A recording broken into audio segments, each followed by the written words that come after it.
Hi guys, welcome. We're so excited. We're back here on Life Inspirations with Rue and Raz. Hi, it's good to be back. It's good to be in front of you again and try and just have a open and nice discussion going.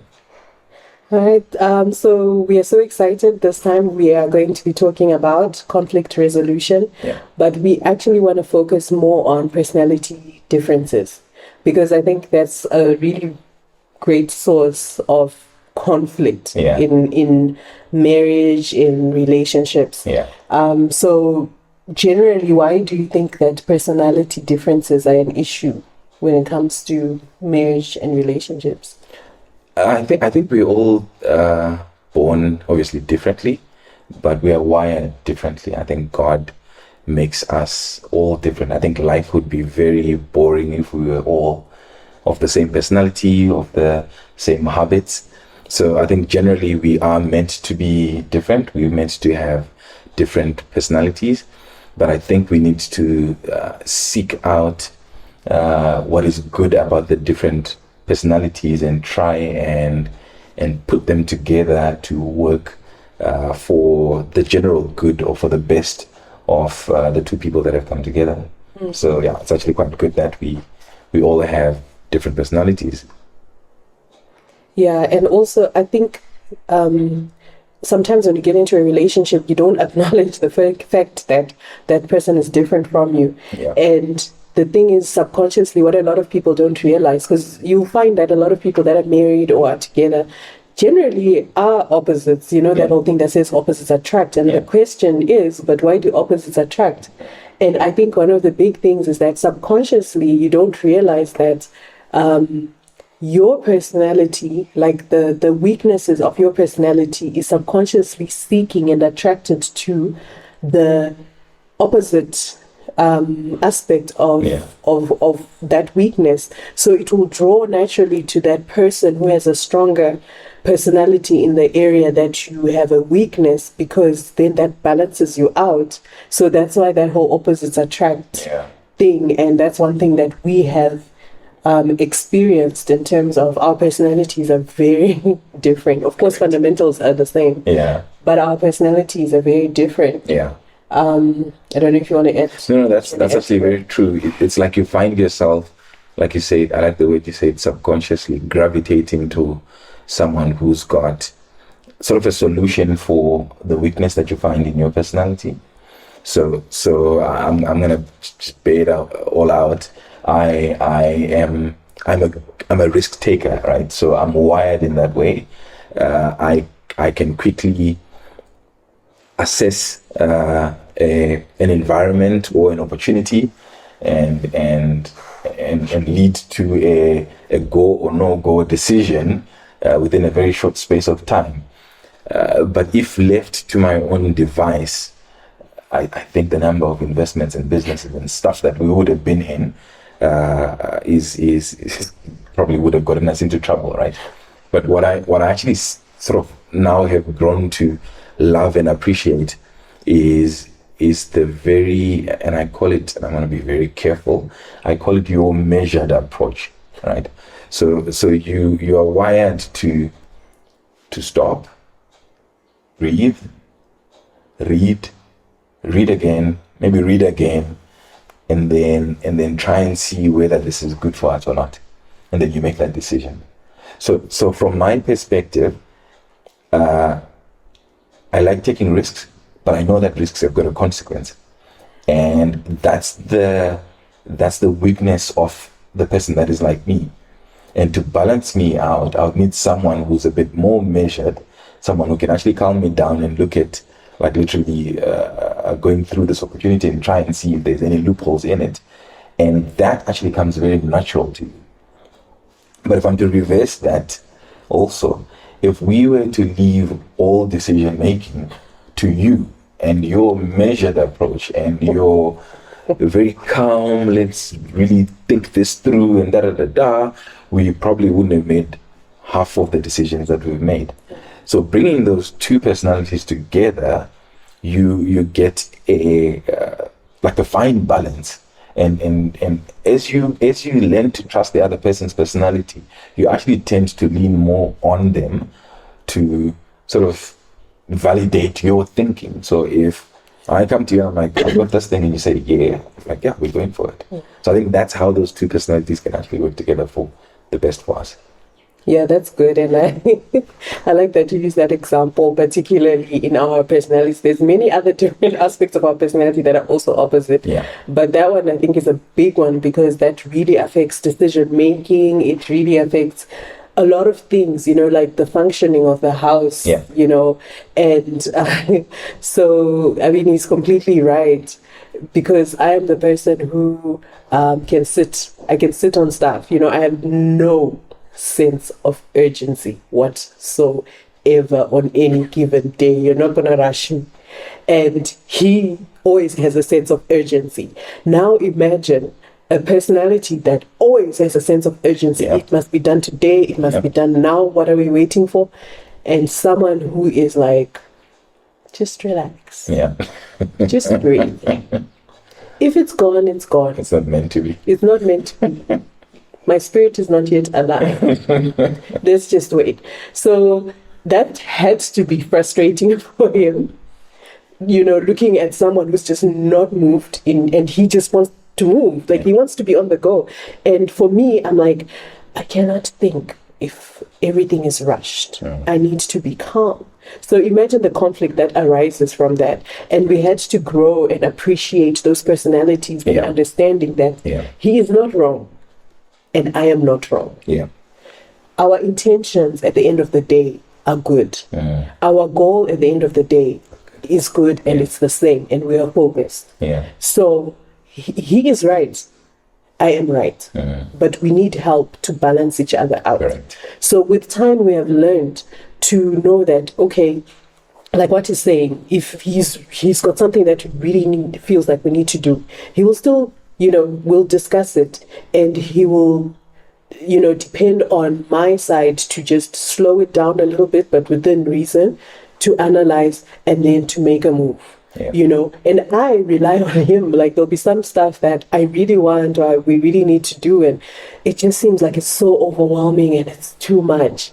I know if I just drop it over there, he will run with it, and things will happen. He knows how to strategize, put things in place and whatnot, and it will happen. So in that way, we have learned to balance each other out in that kind of way. And those are the things that we have learned as we've grown in understanding that our personalities are different. And it's a good thing. Yeah, and it's a good thing. Like, we need each other. Yeah.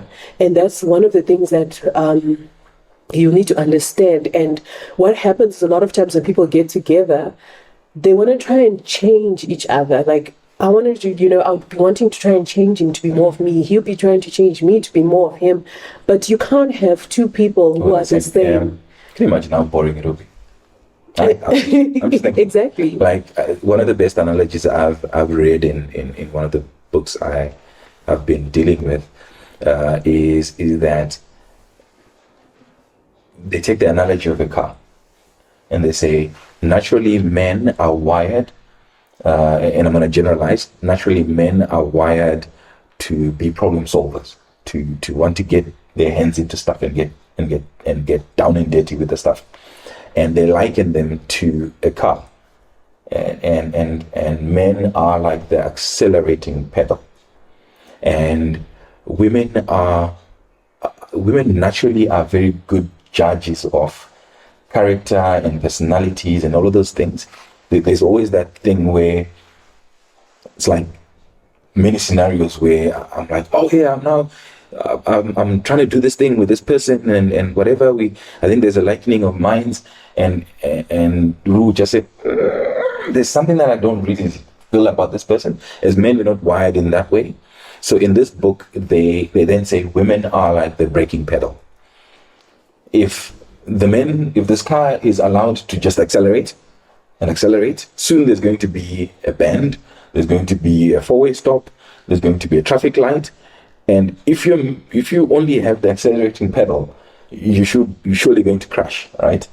And on the other side of the analogy, and obviously it's just generalizing, the woman then is the braking pedal. But if the braking pedal is the only thing that's being pressed here, we're not going to go anywhere. But the fine balance of this accelerating and braking actually leads to like well thought out decisions, well thought out strategies, and life that is progressing. So I think we need to learn to not change the personality of the other person, seek for what is good in that personality that can actually help you in your own life, and take advantage of it, right? Because at the end of the day, you're a team, and you're not point scoring. At the end of the day, it's the whole team that wins or the whole team that loses. So it's like having money in your account and you're starving and you choose not to buy food when you actually have something to your advantage that you could utilize from your personality. Yeah, that's true. And I think another thing that helps, because here we're just talking about one personality trait. There's many other things that we are very different in that, like in terms of being more social and stuff like that, like we're also different in that. Like if it was up to me, we probably wouldn't have friends, not like that. But I mean, I'm just picking like an extreme version of just different personalities, but we have to be able to balance it out. And one of the things that actually helps you to be able to balance out is also knowing your weaknesses in your personality. Like be know who you are. Like they have all these personality tests and stuff like that, and that really can be life changing. When you understand, it's good to know your strong side, but it's also good to know what your weaknesses of your personality are, because then that allows you to humble yourself and to give the other person room to be able to step in and cover in for that gap. Because most of the time we just get into a relationship with the assumption that my ideas are the best. Everything that comes from me is the right way of doing things. But when you actually understand that you've also got shortcomings, and you understand those shortcomings, you will always, number one, you're always going to be working on them. And number two, you're always going to allow your partner, your husband, your spouse to step in and balance that shortcoming, because no one is perfect.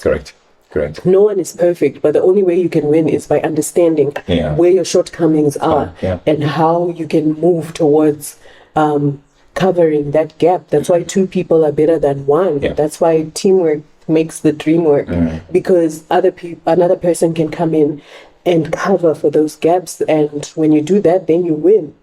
You win as a family, you win with your children, you win in your career, you win in everything, because then you're covering each other and you're covering each other's gaps. And I think that example of socializing that you've touched on is actually quite perfect. And just allow me to go into this one a little bit. Our personalities from a socialization perspective are very different. My personality is, I can talk to anyone from anywhere within a minute of knowing each other, and you'll think that we're best buddies. That's how I'm socially wired, right? And you are I call you an introverted extrovert, where you are introverted at first, but once you're comfortable with certain people, you guys get along like a house on fire. But the disadvantage of my personality is it might want to come out at any moment, right? And I need your again, I'm going to use this word, your measured approach to sometimes draw me back, because sometimes I can just go in it, and it could be in the wrong environment, in the wrong setup, with the wrong people, even just from a cultural perspective. But I'm wired in that way, and that's my personality, right? And if left to myself, there's actually nothing wrong with my personality, but there's certain norms that might need to be respected, and you then come in and sort of just balance me out, right? And to me, I've actually learned to depend on that. Certain times, like I look at you for certain cues to be like, Are we good? Right? And then sometimes when you tell me like, I think we're fine, I'll have to sit in with all of that pent up bubbling thing to just want to talk, to just want to socialize and do my thing. But that actually works out for my advantage, and I've learned to depend on that as we've grown in our relationship. Yeah, so that's just my example of where our personality differences actually is. Yeah, that's good. Yeah. That's good. And I mean, like, you don't realize it, but and especially after you've been together for a long time, that you actually know what your weaknesses are, and to a certain extent, you do kind of rely on Yeah. the other person's stronger personalities to balance you out, and that's what makes you win. Like, if I have to go into a social setting where I'm not familiar with the people there,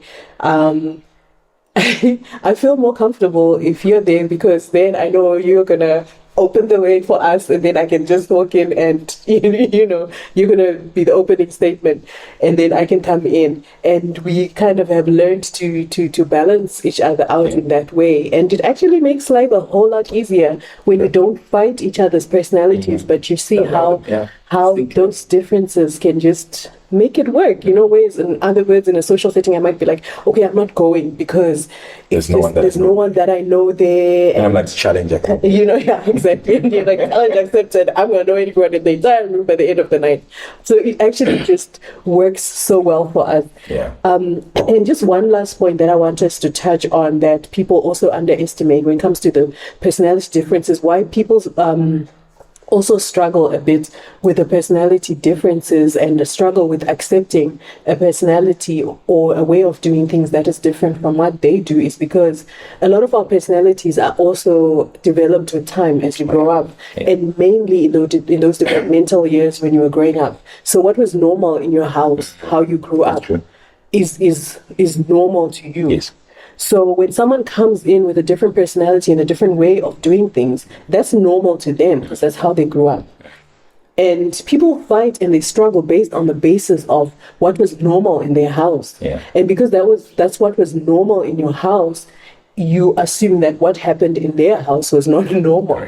Yeah. And we need to learn to also have room for that, for growth, to know that what was happening when I was growing up, how I learned my social cues, my behavioral cues when I was growing up. Yes, it was different from him, but it doesn't mean that it was wrong. It doesn't mean that his way was wrong. It was just different. Correct. And we need to learn to have that space to allow, especially when the two of you come together, to allow both aspects of the cues that we learned when we were growing up to flourish within our house, because no one's way is better than the other person's way. Yes, there are good things and bad things, and you balance it out. You take out what you both don't want based on your foundational principles, and you take in what you both embrace. But you can't just nullify completely someone else's values or cues, social cues or behavioral cues from how they were growing up that have groomed them to be the person that they are,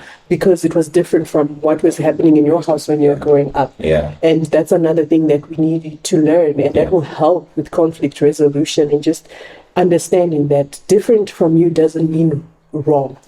It's just different. Correct. But I think what's actually much more important is with sort of these bad personality traits that come up as you're growing up.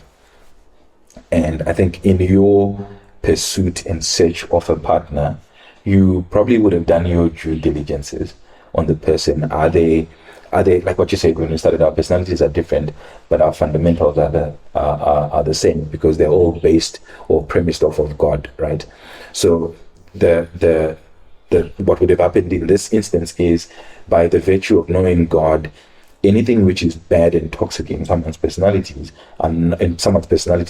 is naturally supposed to come off, and what now is left is hopefully what is good and what you guys can actually move with and proceed. And so a personality trait could not be harming. Like you shouldn't take a personality trait that is harming because it came off of how this person was raised. So hopefully would have done our due diligences, and you actually know that this person is firmly grounded on God, to make sure that whatever that is left in their personality is something that is good, but it's different from you. And sort of those are the personality differences that we're looking to build off of. Yeah. Yeah, thank you for that, and thank you for that clarification, because we're not talking about if you grow up in an abusive situation, then and someone comes in and they are abusive or narcissistic or whatever it is, that you should take that.